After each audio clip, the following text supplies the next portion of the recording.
Welcome to Story Chats at NSB Romance. I'm Elizabeth Madry, and I'm here with my two co-hosts. I'm Valerie Comer. And I'm Narelle Atkins.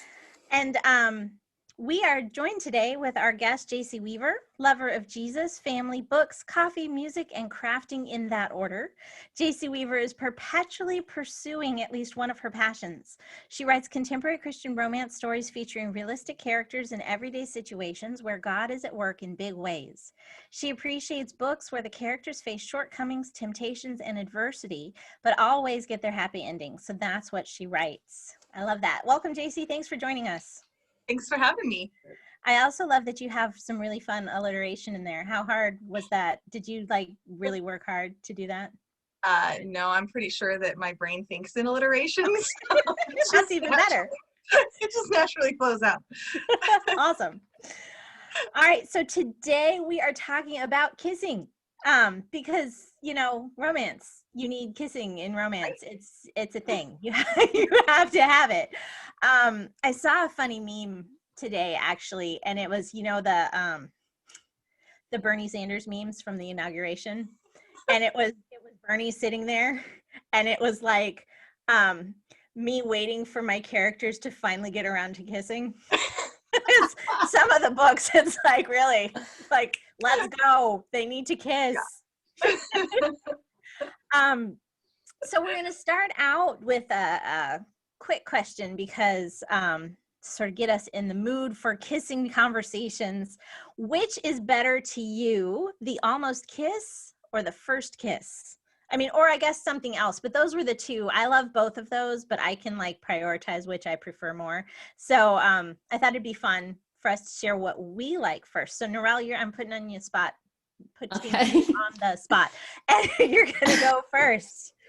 Okay, well, I think it depends. I think the almost kiss, if it's done well, then it can really build the romantic tension. So when the kiss actually happens, it has the bigger bang for its buck, if you know what I mean, with the reader, because you're sitting there on the edge of your seat thinking, when are these two going to kiss?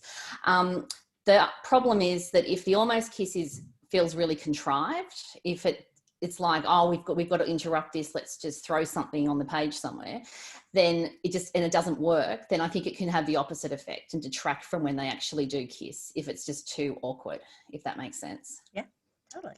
Love it. All right, Jaycee, what about you? I would say the first kiss after the almost kiss. Okay. Because I love the almost kiss with the tension, and then suddenly there's this frustrating interruption, especially if it's well done. And if there's more than one because it fits the book or the characters, when they finally have their moment, it's like, ah! So much better. Yeah. Yep. All right, Valerie? I think sometimes there's a series of almost kisses, and that seems to happen more often in a romantic comedy. Okay, sure. Where there's a variety of things, and you're like, oh no, again, always with the not quite, always with the interruptions. So I think generally I prefer the first kiss, okay. But there's a place for the almost kiss, and it can be really, really well done, or it can be sad. Yeah. Yes. Yeah. I tend to agree that if it's well done, I adore the almost kiss. But if it's not well done, then it does make me sad, because then the first kiss feels, like Narelle was saying, anticlimactic. But a good first kiss is a beautiful thing. I always, when I get to that first kiss, I think of, there was a TV series, Mad About You, a long time ago. I'm old. You might not remember Mad About You.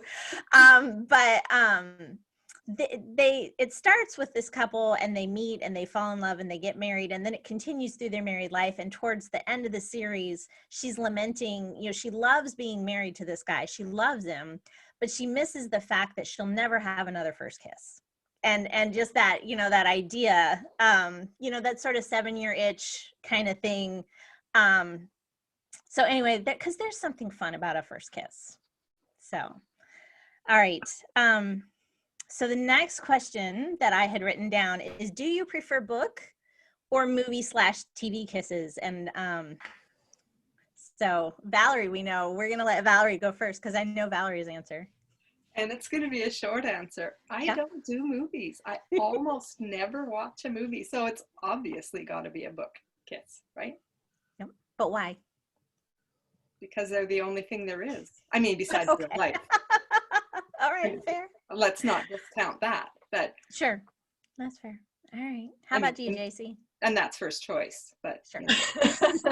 Okay, I'm with Valerie. It's definitely the book kiss. I think there's something more engaging in the female brain with the words. Mm-hmm. So seeing the words and reading it, you internalize it so much more than when you're just sitting there and watching it, because we tend to be less visual. So all right, Narelle? Oh, this is a bit of a unanimous club today, isn't it? Because I also prefer books. And I think it's what Jaycee was talking about. It's that emotional connection. I think when although I do like reading kisses from both the heroine and the hero's point of view. Yes, as definitely. well. I get very frustrated if I don't. I like to see both points of view on that. But there's just something about you see the characters in your head like you're watching a movie. I'm like that when I read a book. I can see what's going on, smell what's going on, hear what's going on, and all the sensory stuff is all happening in my head. And it's just more, I don't know, it's just, I think the connection's just closer than watching two actors kiss. But that's not to say that a movie kiss can't be romantic and beautiful and hit all the feels as well. But there's just something about books and the reading experience and that intimacy of the characters that you have as a reader. Okay. All right. Cool. Yeah, it is definitely unanimous. I figured Narelle might choose books and movies. I mean, movies and TV, because you're always bringing movies and TV in. So I was like, Narelle's a TV watcher, but no. Okay. All right. It's good. All the things that y'all said. I don't mind it. I mean, TV kisses, to be fair, no, I mean, TV kisses and can be, particularly if you've waited a long, long time. So particularly if you're in a TV series where you're waiting and waiting and waiting and waiting. I know we talked about Virgin River in a previous episode. Mm-hmm. So with the older characters there, that means something because there's a lot of backstory and you get invested in the characters. But I think it's easier to get invested in characters in a book than it is to get invested in characters in a movie. Definitely. That's just my thoughts. No, I've got a question that just popped into my head, and that's always dangerous, folks. Do you think, for those who watch a lot of movies, you have favorite actors and favorite actresses, and they're not always paired together? So is there something, like when it's a book, those people are just them. You don't have the resonance of their previous times of falling in love with somebody else in a different movie. So does that affect how you view a movie kiss, or doesn't it? I think it does. I think I was watching a movie recently and it was a husband and wife who were the hero and heroine. And often if it's a real life relationship, you see that extra zing, that extra connection.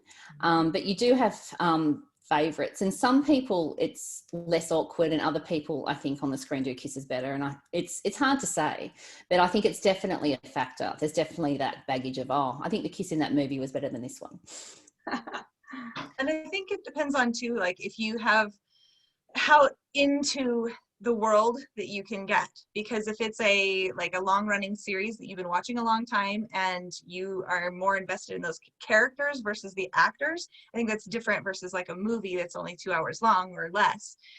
And then I think with a book, you also have that those two characters, they've only been together ever, obviously, but in addition to that, you already know you're rooting for them as them. You aren't rooting for whoever Julia Roberts is playing in this movie. You're rooting for that character in a book, so it might be a little bit easier. But I mean, if you lose yourself in a movie, then you lose yourself in the movie. So it's Sorry for the distraction. No, it's good. It's a good question. All right, cool. All right, so now we're gonna talk heat levels. All right, because we all write CCR, so we write and we read probably a lot of CCR. So let's talk heat levels. How warm of a kiss is too warm for CCR? What do you think, Valerie? Yeah, you. I don't know. I am aware of the fact that teenagers read my books. Mostly not. Mostly women in their 60s, maybe. 40s and up. But I do try to keep in mind that I want to keep it family friendly and not have somebody go, oh, and yet I do know that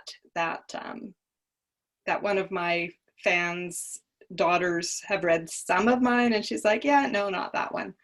So I don't always succeed. But it's not necessarily my goal either, but it's something I keep in the back of my mind. So I would say that I don't go into a lot of depth in describing kisses. I try to keep it to a paragraph or two, and I try to get the most, bang for the buck in the words that I do use. So, but not drag it out. Jaycee, what about you? What do you think? I'm probably a little bit more comfortable with his descriptions, I guess I should say. I'm not really bothered by a lot. I'm not very much of an offendable person by nature. And I tend to, when I'm reading, it's more about what is happening between those two characters and how do they respond after the fact.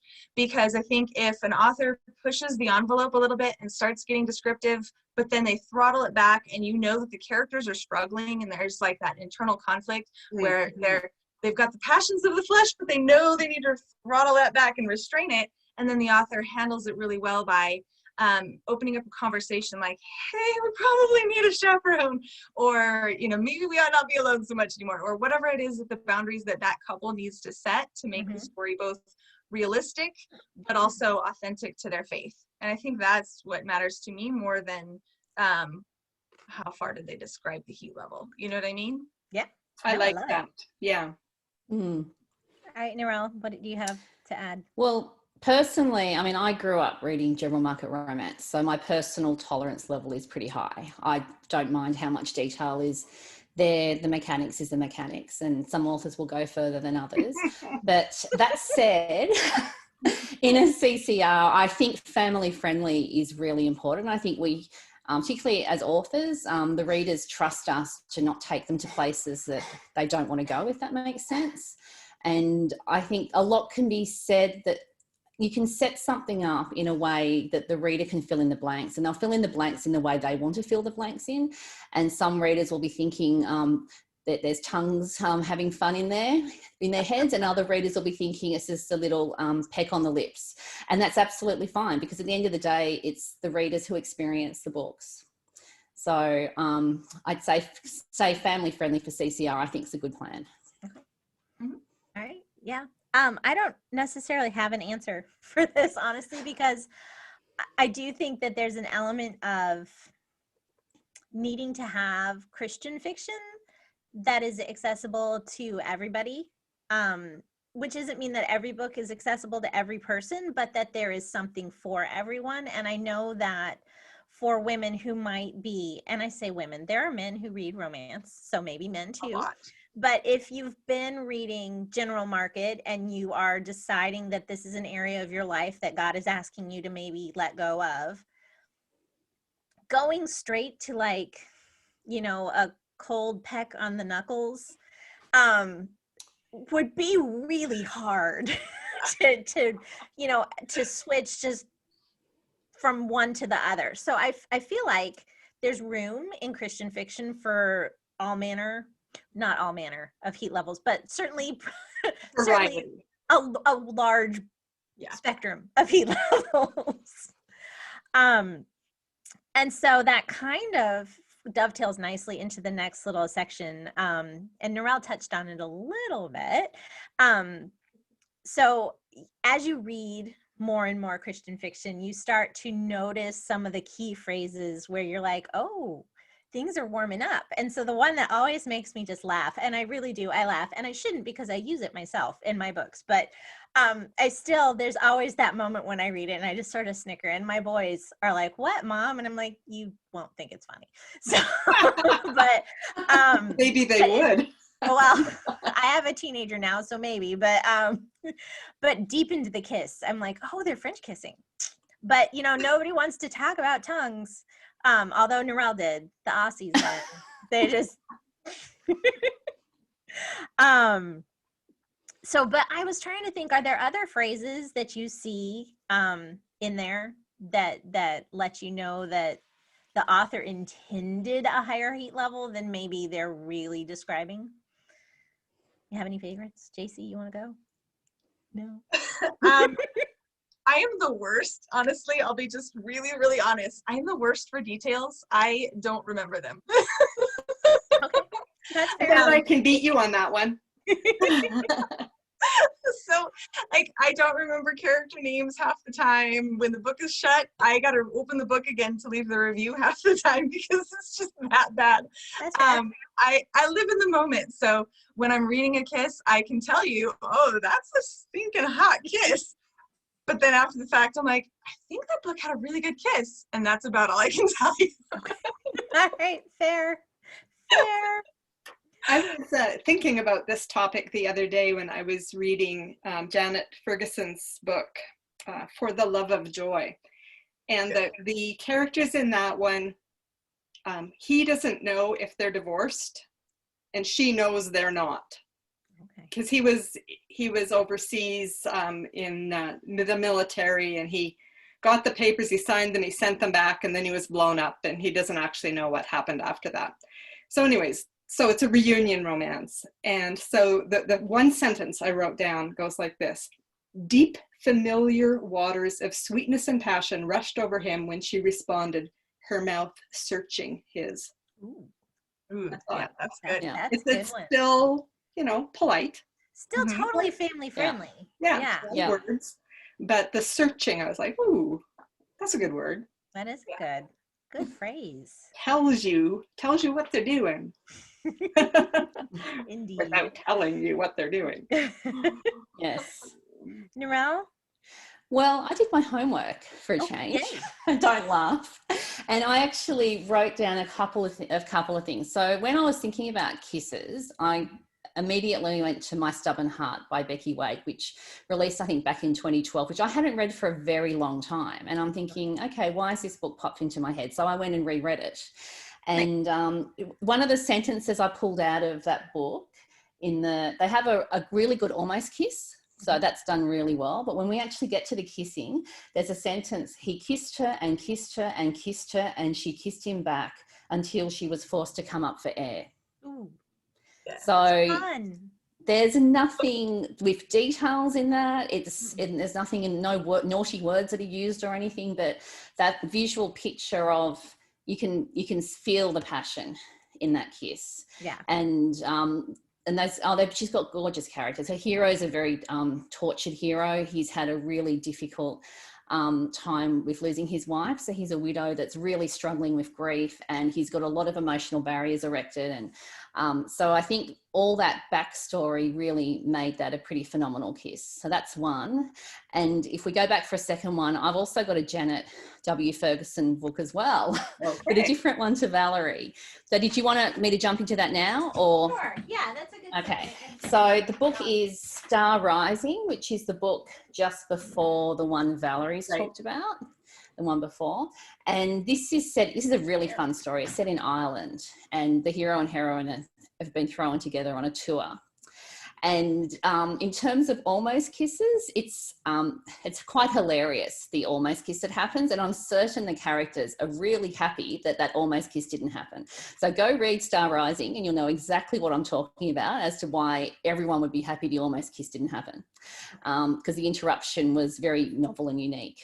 And when the kiss actually happens, I actually wrote down what she wrote, because I thought, what is it in the words that drew me to this story? And it was in the male point of view as well, which made things a bit more interesting. I like hearing what's happening in the hero's head as well when he's kissing. And so I'll just read a little bit.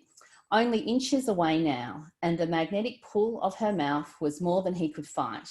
His lips brushed hers, softness and sweetness filling his senses. She responded with intensity, roaming, exploring, and deepening the kiss.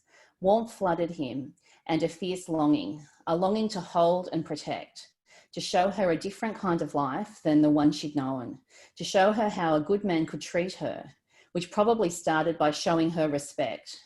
Despite the fires raging within him and urging him on, he relinquished her lips. And again, there's nothing in the language that anyone could tag as being offensive, but the way it's written, you can just feel it. Excellent. Yeah. Love it.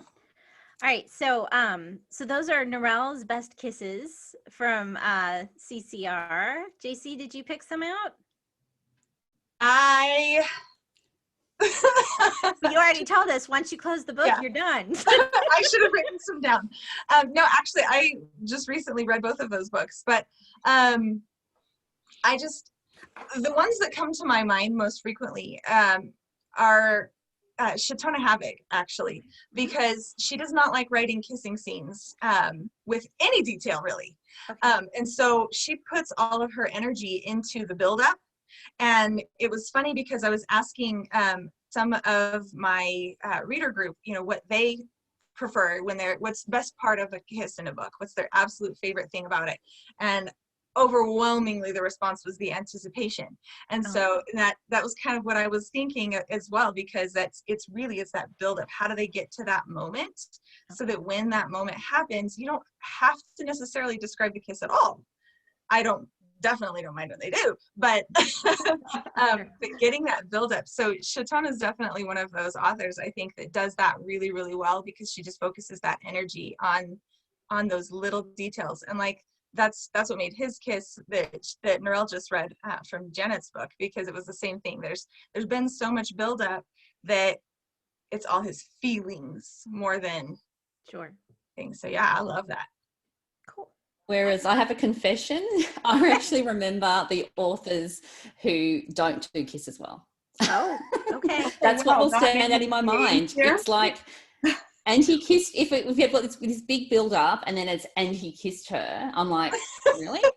Really? Really? I feel robbed. Yes. Yeah, that's definitely more memorable. Yeah. All right. We're not going to name those names, though. Oh gosh, no. not All right, Valerie, did you have another? You gave us one, right? Well, yeah. No. I'm a little bit curious too. I've got an example here. It's one of my own. But what I kind of wanted to say is when in the book should a first kiss happen? And I like to do a variety. And my title, Marry Me for Real, Cowboy, started with a kiss on page 1. Well, I guess it depends on how you've got your first page set up. It might be page 2. But so he's walked into a restaurant. He hears something behind him. He turns around and this woman flies in. She's just like crazy, looking all over the place. She launched at him and her arms wrapped around his neck. Pretend you love me, kiss me. Who was Adam to argue with an invitation like that? Besides, his arms had already shot around her, mostly to keep his balance from the impact of her compact body. He kissed her. She kissed him back. Wow, did she ever. The door cranked open again. Footsteps, boots, heavier this time. Riley, I didn't mean, whoa. Adam caressed her lips for a few seconds longer, but he really needed to see what trouble had arrived on the heels of this 30-second diversion. So this is a kissing book. There's a lot of kissing in this book because it's a fake relationship book. But I just had too much fun with that opening scene. I was like, I can just see this happening, and then run from there. I love that scene though, because it really sets up the characters, and you didn't actually use a lot of words with the kissing, but the way you wrote it, the other ones. the way you wrote it, it was pretty clear what was going on. Yeah, which is really good. I like that. Thank you. Yeah, I think I waited too long in my first book. All of the buildup with there's love triangle and other stuff, and all of the buildup, it's like the last 2 pages. And so I think I tortured my readers, not that I had very many for that first book at first, so that when I got the second book started, I was like, oh, these guys are getting together a lot faster. And so it kind of went, and I think I agree with you, Valerie. There's got to be that variation. I've written books where the first kiss is in the last chapter too. Yeah, not usually, and this isn't usual either to have it on the first page. But so usually there's a few sprinkled throughout, starting somewhere around the midpoint. But there's definitely room to add some variety in there. to play. Yeah. For Right, sure. good. Yeah, I like a really good romantic midpoint. Like, I think that's very important in a romance, that you have that high point in the relationship, and usually the rest of their lives are a disaster at that point in time, and there's crises and all sorts of things building to the climax. But you don't have to kiss in that romantic midpoint for it to be romantic for me, if that makes sense. And a lot of the books I've been reading, it's 70% is where the first kiss is actually happening. Sometimes he almost kisses at the 50% point. So I think you can break the rules on that one. But I think I'd be very sad if I read a CCR and there were no kisses at all. That would be a bit of a letdown, because I'd be looking for those kisses. Is that even a romance at that point? I don't know. I'm sure. I don't know. I'm dying a little bit. The one I just finished, they do finally kiss, but it is at the end. Now it's a shorter book, so that will help some, but it didn't work for them to kiss sooner than that. So You have to do what works for the story, and readers are along for the ride, and they know that not everybody's life is the same. Yep. All right, so I had two that I pulled out. An Informal Introduction by Heather Gray. It's a couple years older. Heather actually is really good at kisses, I think. But Informal Introduction is my favorite because Caleb is a state policeman, and he's very sort of cut and dry about everything. And so when he just makes up his mind that he's going to kiss her, and then he does. And so it's very, I mean, it's not like it's against her will or anything. It's not bad, but she's not really expecting it, and she's expecting maybe some hesitation and some invitation, but it's like, no, it's just, this is happening. We feel this. We're gonna kiss, and it's in his mother's backyard after he took her over to meet his mom, and they had lunch. And she is still not really committed to the idea of even being with him. And so that, he just sort of pours all of his frustration with the situation into the kiss. And, sometimes everybody says, say it with flowers, but I'm like, say it with a kiss. It's much more effective to let someone know how you feel. It's a fabulous one. And then the other one that I really love is, and it's not CCR, but it is sweet romance, is Back to You by Jess Mastorakos. It's military romance, and they're a little younger. They're like early 20s. So you still have sort of that high school emotional vibe to their relationship. But their first kiss is, they've been friends for forever. And it's another one where he just is going to change the relationship, and he just moves in and takes over, which works really well for their relationship, because again, she's dithering because she doesn't want to risk their friendship necessarily. So I liked those. And we were going to talk about movies, but we're actually reaching sort of the end of our time. So we're not going to get to kissing movies, sadly, but we all do like that another time better anyway. So Exactly. that's okay. We hit the best parts. That's right. All right. So, yeah, I think that it's probably time. So, Jaycee, thank you so much for joining us. Why don't you tell everyone where they can find you and your books?